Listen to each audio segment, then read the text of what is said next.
Etapa 1. Cuando la adolescencia deja de ser un juego. Esta es la historia de Gabriela. Tiene 14 años y cursa tercero de secundaria. Es una adolescente con dificultades para relacionarse con los demás. Muchos la consideran antipática porque habla poco, mantiene distancia y rara vez logra integrarse. Desde hace tiempo es acosada por un grupo de compañeras. Ellas viven una adolescencia distinta. Hablan, bromean y exploran su sexualidad con naturalidad. Gabriela, en cambio, permanece dentro de lo que para ella es normal. No le interesa seguir ese ritmo, pero ese nunca fue el verdadero problema. El problema era que también sufría acoso por parte de un grupo de compañeros. Todos compartían una clase que tomó por recomendación de su familia porque parecía una materia fácil de aprobar. No lo fue. El ambiente era pesado, casi insostenible. Gabriela observaba a los demás como si estuviera dentro de un zoológico. En su mente, todos actuaban por impulsos. Por eso los veía como chimpancés, y ella era simplemente otro chimpancé. Uno más pequeño, desprotegido, pero salvaje. Un día, uno de ellos creyó que podía hacerle una broma sexual. La confundió con alguien que simplemente iba a soportarla. Gabriela sintió asco. Sintió arrepentimiento, pero no supo responder. Su cuerpo permaneció inmóvil. Mientras tanto, otra compañera golpeó al muchacho en tono de broma. Todo terminó entre risas, como si hubiera sido un juego, como si fueran cosas de adolescentes. Pero no terminó ahí.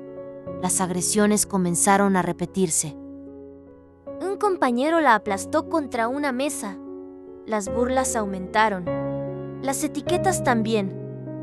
Mientras tanto, el profesor, encargado de supervisar la organización de las áreas de aseo para que nadie quedara sin actividad, permitió que Gabriela terminara sin un lugar asignado. Después, frente al grupo, concluyó que era floja. Asumió que tampoco ayudaba en su casa, sin comprobar nada. Aquella etiqueta comenzó a perseguirla y reforzó los ataques que vendían después. El episodio más grave fue reportado. La respuesta que recibió fue breve. Los machos somos así. Tiempo después llegó un trabajo en equipo. Había tareas. Pero no había material. Algunos decidieron que la solución era tomar el trabajo de otros compañeros. Uno de los alumnos, cansado de la situación, pidió algo que no estaba a su alcance. Lo hizo con respeto. El líder lo interpretó como una provocación. Comenzó una discusión. Gabriela, que durante mucho tiempo había bajado la mirada, esta vez no lo hizo. Quedaron frente a frente, a pocos centímetros. Ninguno retrocedía. Por un instante, parecía que cualquier movimiento podía terminar en una tragedia. Los demás intervinieron. Los separaron. Todo terminó ahí. O al menos eso parecía. Porque la verdadera pregunta nunca fue qué habría pasado si alguno de los dos hubiera golpeado al otro. La verdadera pregunta es otra.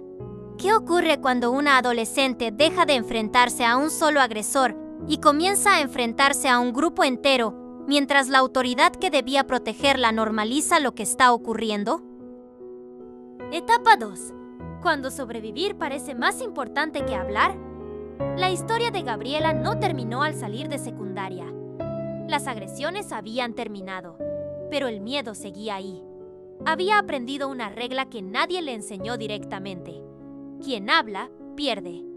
Sabía que no tenía amigos. Aunque convivía cordialmente con los demás, también entendía cómo funcionaban las etiquetas. Quien defendía a la persona señalada terminaba siendo señalado. Por eso aprendió a observar. Veía más de lo que decía.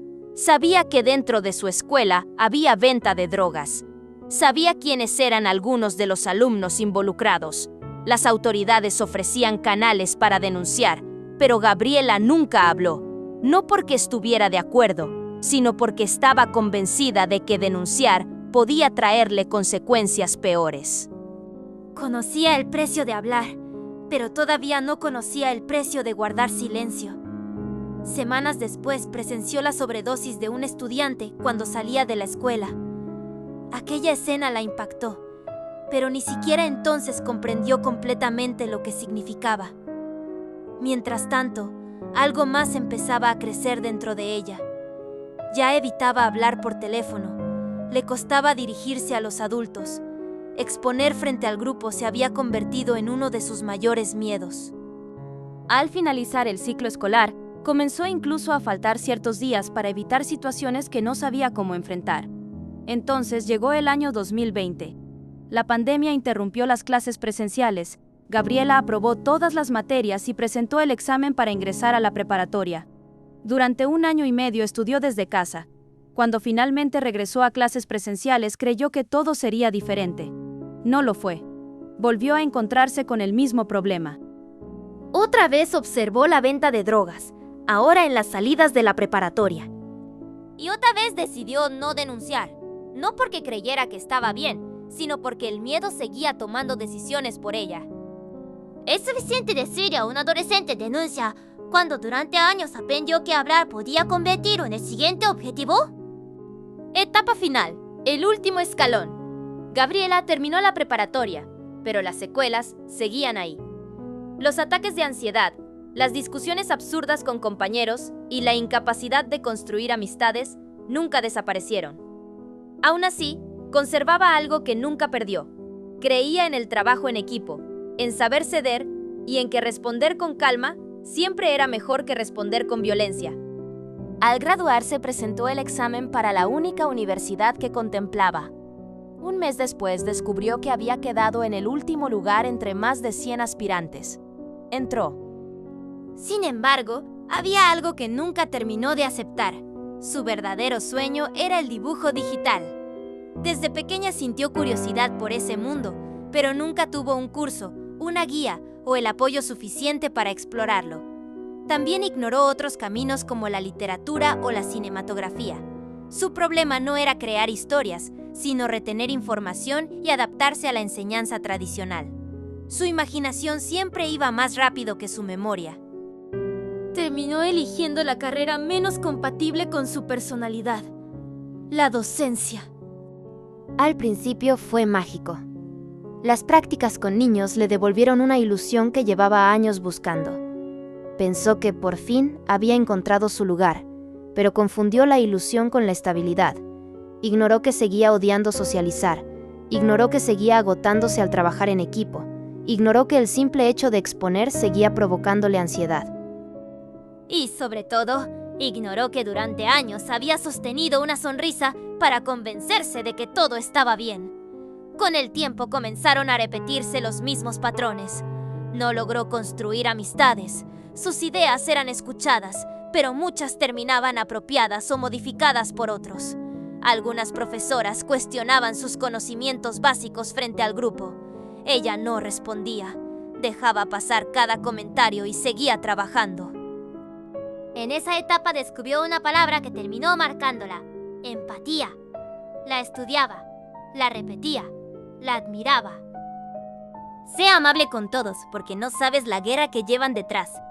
Esa frase terminó describiéndola mejor que cualquier otra. Después llegó el último proyecto. Desde el momento en que supo con quién trabajaría, sintió una incomodidad imposible de explicar. No era miedo, era intuición. Su mente repetía una sola frase: esto no funcionará. No era una predicción, era el recuerdo de todas las veces anteriores. Por primera vez, decidió anticiparse y pidió ayuda a una tutora antes de que aparecieran los conflictos. La tutora respondió: estaré al pendiente. Y cumplió. Pero el problema nunca fue la falta de supervisión. El verdadero problema fue el choque entre dos personalidades muy parecidas en aquello que más las dañaba. Gabriela necesitaba acuerdos claros, organización y que las palabras coincidieran con los hechos. Su compañera también era rígida, pero desde otro lugar. Dominaba la palabra, la presencia y la capacidad de convencer a los demás. Cuando algo no salía como esperaba, reinterpretaba los hechos y encontraba la forma de acomodarlos a su favor. Las dos buscaban que las cosas salieran bien. Las dos querían tener razón. Las dos eran perfeccionistas. Pero intentaban lograrlo de maneras completamente distintas. Ese choque terminó desgastando a todo el equipo. Hubo acuerdos que no se cumplieron, mensajes que demostraban una versión diferente de los hechos, comentarios disfrazados de consejos. Mi mamá me enseñó a maquillarme y a presentarme formal. Deberías mejor con el cabello lacio. Siempre te pones nerviosa cuando expones, ¿verdad? Parecían frases pequeñas. Para Gabriela eran otra forma de recordarle que nunca terminaba de encajar. Cuando finalmente intervino la tutora, las pruebas hablaron por sí solas. Los errores existían en ambos lados, pero también quedó demostrado que había responsabilidades que no podían ocultarse. El proyecto tuvo que rehacerse. Gabriela fue escuchada, consiguió mantenerse dentro del proyecto e incluso integrar a su hermana como editora del video. Por un momento pareció que todo había terminado, pero no era cierto. Lo único que había terminado era la fuerza que tenía para seguir fingiendo. Después intentó negociar con otros equipos, intentó adaptarse una vez más, intentó empezar de nuevo. Siempre ocurría lo mismo. Los grupos ya estaban formados, las relaciones ya existían, los privilegios también.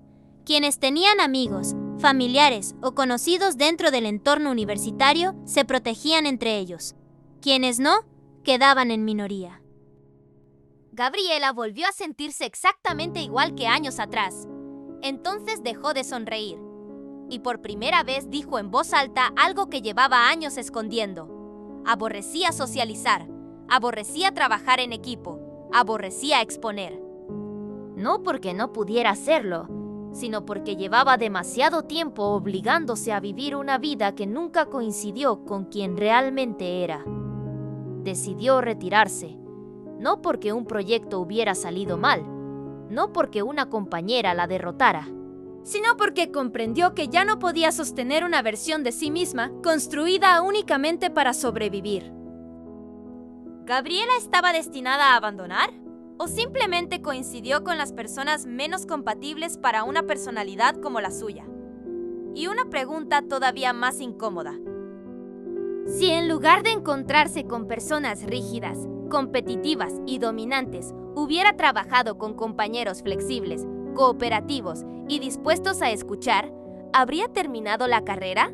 ¿Habría descubierto una verdadera vocación? ¿O solo habría prolongado una estabilidad aparente por orgullo, por ego o por miedo a aceptar que ese nunca fue su camino? Porque quizá la pregunta nunca fue si Gabriela era lo suficientemente fuerte para quedarse.